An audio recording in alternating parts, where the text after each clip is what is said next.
So we're here with Jim Downey from Secan. Jim, what's your position with Secan?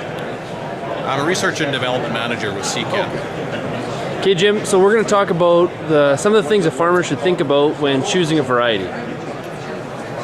Well, when I talk to farmers, specifically at trade shows, the first question I ask them is where do they farm? So that tells me what soil zone they're in, what's their moisture like, what are their yield potentials like, what kind of straw strength they might need in a variety, and what crops are suited or well adapted or commonly grown in the area. So farmer, first of all, has to think about where does he farm, what kind of weather is he going to be facing. And that starts to tell you what you should be looking for in a variety. Quite often the first thing that farmers want to look at is how does it yield. Of course, that's a no-brainer. That's kind of what we want to look at is relative yields compared to the check.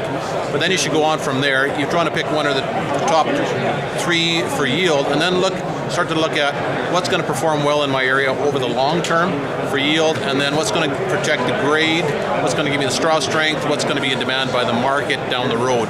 So these are all kind of things that farmers should look at, sort of the agronomic traits, the market demand. And then I always ask them, where can we get that variety? How far do you have to drive to find that variety? So this is where we talked about who's your local Secan member, because they're going to be the closest to your farm in most cases to pick up that or source that variety. And this becomes an issue because the freight on the seed tends to add a lot to the cost of the seed potentially unless you have a neighbor who's a seed grower.